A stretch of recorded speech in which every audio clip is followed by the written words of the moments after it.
What's up guys, Felix from Giant Lifestyle. In today's video we will be reviewing the 2015 Maserati Q4.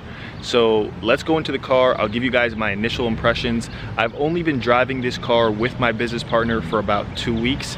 So this is everything contemporary on that. And then once we've been more experienced with the car and have had it for more of a seasoned time period, I'll be able to give you guys a more experienced review. But this video is contemporary on only driving for 2 weeks, but I think this will be a review that will shock a lot of you guys. So stay till the end because this is such a highly talked about car for both negative and positive reasons. So let's go. So this is the actual body of the car. The body of the car has a very spaceship type look. Now some could say that the body looks regular, but the one thing that I've noticed with this is when people see this, they almost don't know what it is, and they know that it's not a regular car. So as you can see, the favorite part from what I like about it is, you know, how it looks from the front. The emblem is really cool, and then as you come around the back, it has the Maserati symbol right there. So I'm gonna go inside. I'm gonna show you guys the key fob. As you can see right here, it's a pretty bulky key fob compared to something like a BMW or something. It feels very big and bulky and has some weight to it. Here is the unlock lock trunk, and I'm not exactly sure what this does, but let me show you guys the size of the trunk.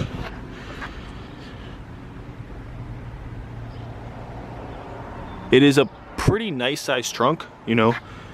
It's pretty big, and you can just close it like that. So let's go inside.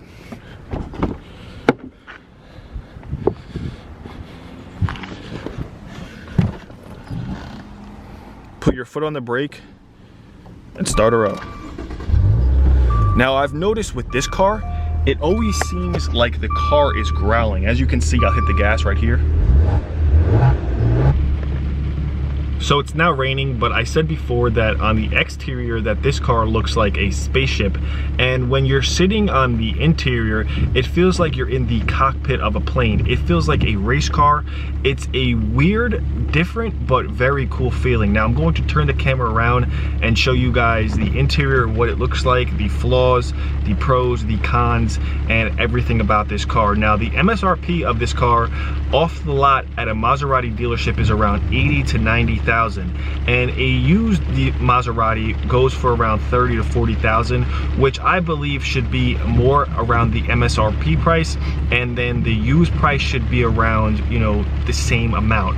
I think that this car is very great. It's very fast. It's fun to drive. It has a really cool look, and everything about it has that sporty vibe. But I really don't see how the price tag could be 80, 90,000. I think everything about this car is high quality, but I feel like that when they actually were making the car and putting all the pieces together, it seemed sort of rushed and, you know, with not tons and tons of care. So we're gonna turn the camera around and show you what the car looks like. So here's the steering wheel. The cool part about the steering wheel is it feels very big and bulky, and this used Maserati actually has carbon fiber all over the interior. So if you're able to get that option, it gives it a very cool new look. So the first thing I'm going to start with is the actual shifter. The shifter took me some time to, you know, learn. I found that in the beginning, sometimes you'll have some trouble moving it between reverse, park, neutral, and drive. Sometimes it feels like it gets stuck and you really have to learn how to push it in. Now that beeping noise is actually a park assist. So the park assist is a cool feature. It does show you how close you are to make sure that if you are doing a parallel park, not to hit the car behind you. But what I've noticed is that the noise is kind of annoying and a little excessive. If you ever drove a BMW, you know that has like a chime sort of style of a ring and not that very annoying beeping sound. And it's a little bit too much, because especially if you're parking in a, you know, a parallel parking situation where you need to continuously back up and move forward, it's going to be beeping the entire time. So right here is basically your controls. Here's your temperature, on, AC, how you want your vents to come up, what level of vent air you want.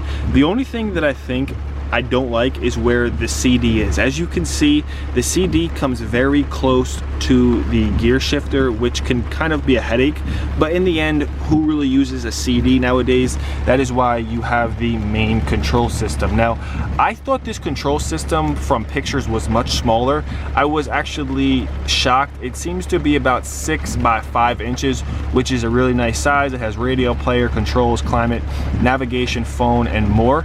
The only flaw to this that I've noticed is that this only goes to 38, maybe because I'm parked or for whatever reason it's not going any higher, but it doesn't go that loud. For something that has a sporty vibe, this car doesn't give that bumping feature or that very loud music feature. Now you also have this, which is a custom feature, but it doesn't go as loud as it would think for somebody who has a sports car.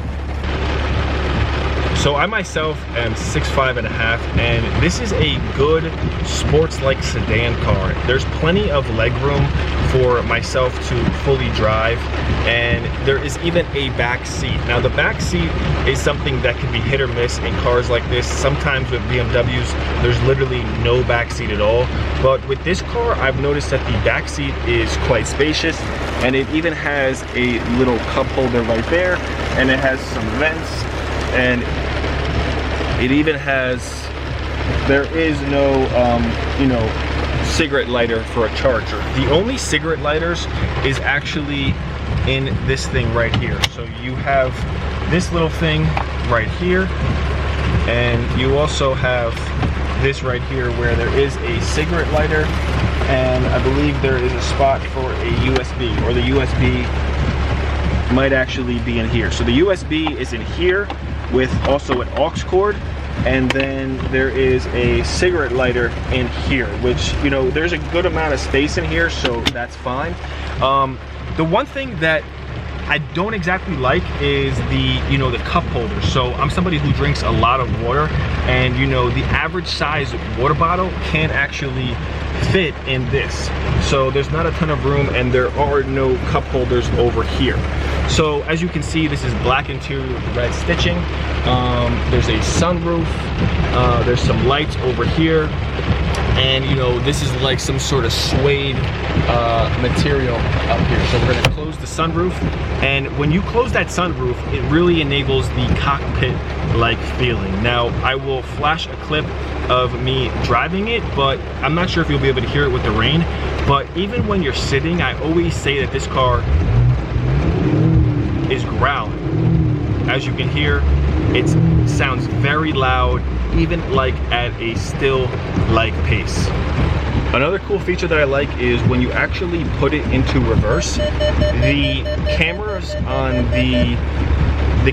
on the rear view mirrors or the side mirrors actually turn down. So if you're backing into a parking spot and you need to see the lines, you can see them. They will adjust up and down when you decide to back up.